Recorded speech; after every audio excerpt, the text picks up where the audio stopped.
Well, next up on the program, in the heart of India's tech hub, Bengaluru, a chilling tale of digital deception has left a 39-year-old software engineer out of pocket by nearly 12 crore rupees. In a twist of cybercrime that seems straight out of a thriller, fraudsters masquerading as law enforcement officials spun a web of lies. They claimed his Aadhaar was tied to money laundering. From fake government warnings to Skype calls with men in police uniforms, this engineer was coerced into transferring funds under the threat of arrest. Only when the demands grew did the reality of the scam dawn, leading to a desperate police report under the IT Act. But there's been no justice in this so far. Joining us now, Medhiya Reshmwala, who's been a digital arrest victim. We're also joined by Vani Gupta, also somebody who suffered as a result of this, S. Chandrasekhar, the MD and CEO of KNS Digi Protect. And we're joined from Seattle by Rushikesh Deshmukh, a cyber and tech expert. Thank you both very much, all very much for being with us. Medhiya Reshmwala, could you tell us how you suffered as a result of a digital arrest yourself? Good evening to everybody out there. Basically, I received a call stating that there's a parcel in my name, and that parcel is coming in from Singapore, somewhere around in Singapore. And I have been, it is having some illegal things, just like the drugs. And they named certain kind of drugs, which definitely I wasn't even aware that it's a type of a drug. And the amount of drug they said was exceeding the levels of the allowed consistency. Apart from that, they even told me there are some credit cards and there are some SIM cards that's been traveling. Apparently, I have a family that's already residing in a foreign country. So I just got the shock that maybe they might be sending in some parcel and it just got exchanged and stuff, but it was highly unlikely. And I have some connections with Mumbai. So definitely they came on to tell me that this person is connected in some kind of fraud from Bangkok and stuff, and he's been doing this illegal activity, and he's mentioned your name, and you have partnered with him with an HDFC account in Mumbai. Mm-hmm. And so now I will have to transfer your call to Vasant Kunj Police in Delhi. And it was very shocking because because during that time I had ordered a parcel through my Instagram account to Delhi. So, at that time, it did not click me. So I was just trapped. And because I had connections with Mumbai, I had connections with South Africa. So I was like, oh, maybe something is missing and something might have gone really wrong on my part, because I had already, exchanged my addresses through a website on Instagram. And Medhiya, were you, did you lose money as a result of this? Were you forced to pay? Well, yes, they prompted me for 3 hours. They told me put me in a closed room wherein they said I do not need an access to any of my family members, or none should be informed. They even started sending me reports of, property seizing, and even to an extent where there was an arrest warrant in my name. And definitely it clicked through me that it was in English, because according, Indian laws, we do have stuff in English, but we have a corresponding Hindi. How much money did you lose, or how much money did you transfer? No, I just came to the verge of losing the money, but at the same time, it just clicked me and I was saved on that part, because I just asked them for a few minutes that, I need to cut this call and make arrangements for money, but they were not letting me do that. And that's when you realized that something is wrong, right? Absolutely.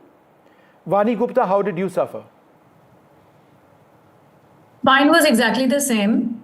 And I've talked about what happened with me on this channel itself. It's the templated digital arrest scam, exactly as the Prime Minister described on his Mann Ki Baat.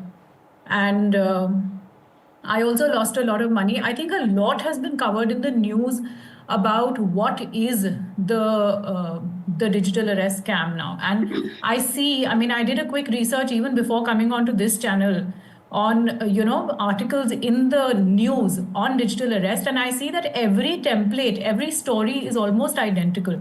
So the scamsters are now so arrogantly brave that they don't even have to change the template. They're not even changing the documents.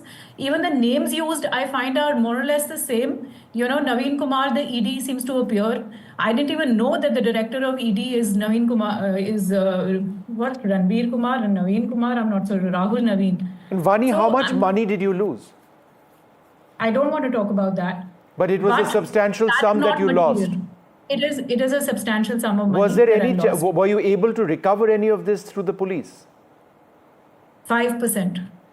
And 5% is all I was able to recover. And what is more important for us to know is that today there is no protocol, there is no SOP that recognizes there is this thing called a digital arrest.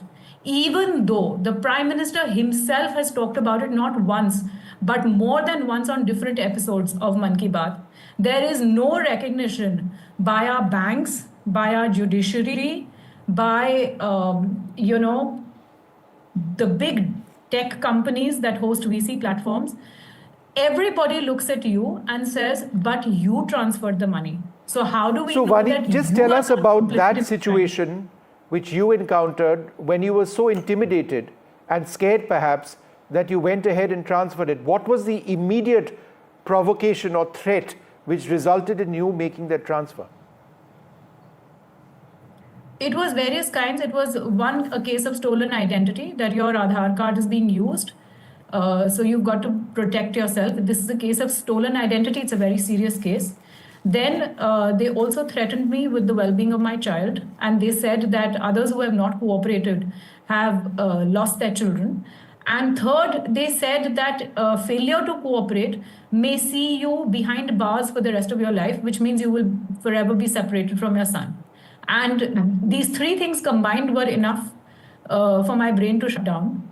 And what I want to say, what you're asking is a very relevant question. There is no understanding of the psychology behind a digital arrest. There is no understanding of what happens in trauma. Yeah. And why is it that well-educated people, and one can get the statistics from I4C on this, it is the well-educated, it is the highly regarded, it is the ones who are in privileged positions.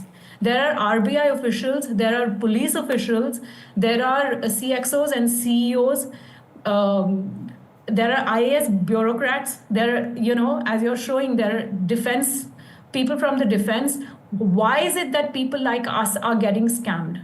Because we have access to money digitally, because we know we have some fear perhaps of this, and it's just so sudden and unexpected, combined with just complete unawareness of what digital arrest is. No, it's absolutely shocking. But let me just bring in S. Chandrasekhar at this stage. Mr. Chandrasekhar, if you look at the volume of cases, and you've got two people over here on this program who've suffered, the Indian Cybercrime Coordination Center reports an average of 7,000 cybercrime complaints daily in just the month of May 2024.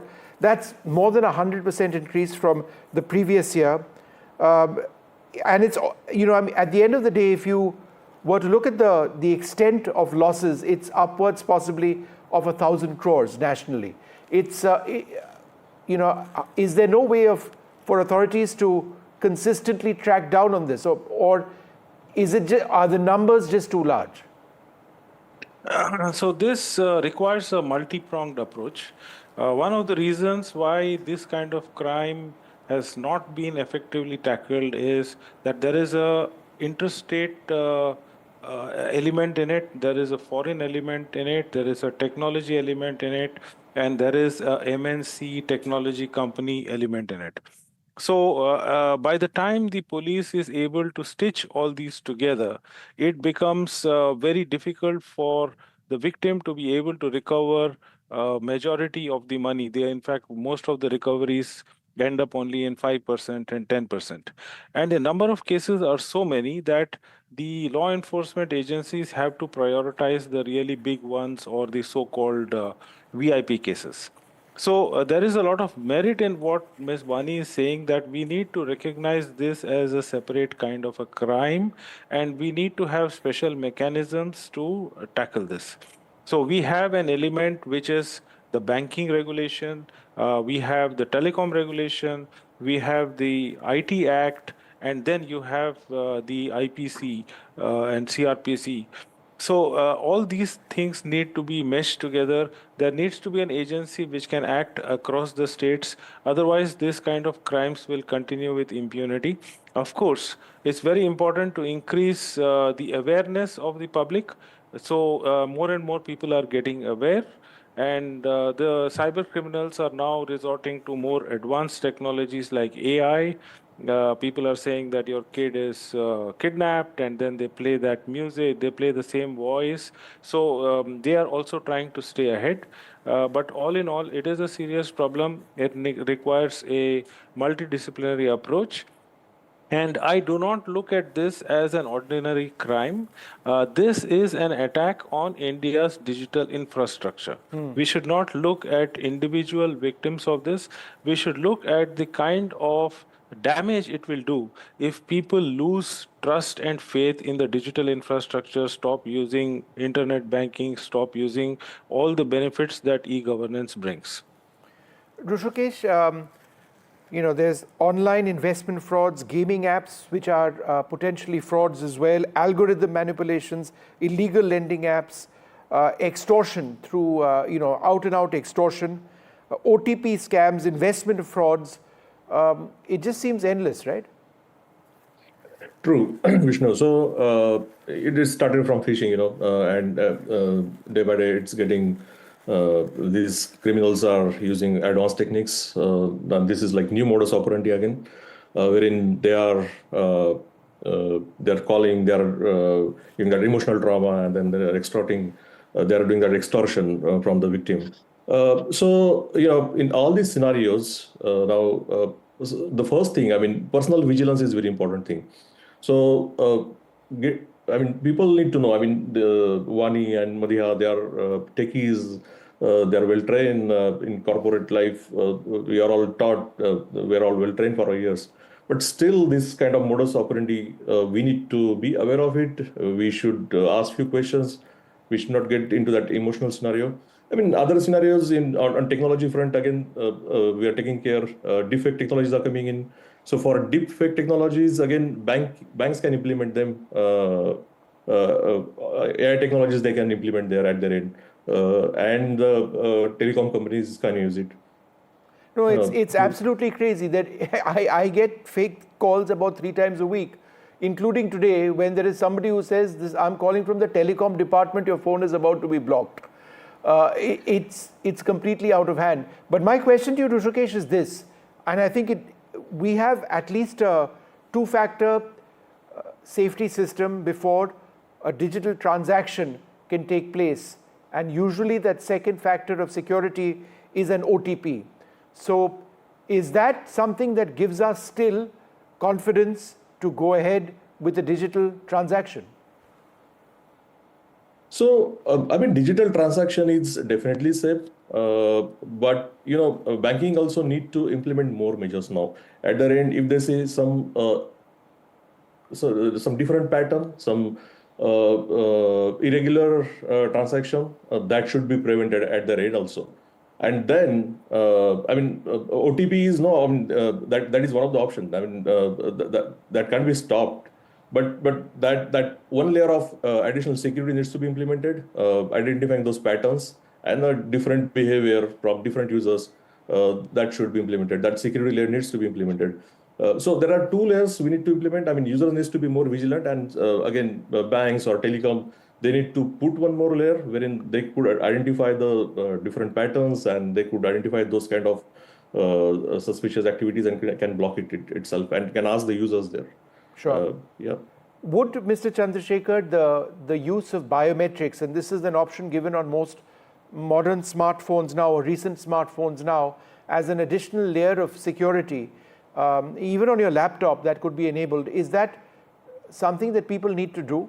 That not only is there, an OTP which comes, but there is also a digital or a biometric layer of security before a transaction actually goes through. Is that something that is beneficial? If you analyze all these cases which are happening, none of them are happening due to failure of technology. It is not that any of these people are super hackers and they have hacked through your biometrics and your OTP and everything. They are working on the human mind. So while these technical measures are definitely required, the bigger challenge is how to stop people from misusing the national digital infrastructure to defraud. So all the technologies and techniques to factor, three-factor authentication are hygiene factors. But more important than that is awareness and the need to have deterrent measures to prevent these kind of things from happening. All right. Well, I'd like to thank you all very much for joining us. Just an example of how, people get badly impacted by this, and we all need to be very, very careful indeed. Thank you very much indeed.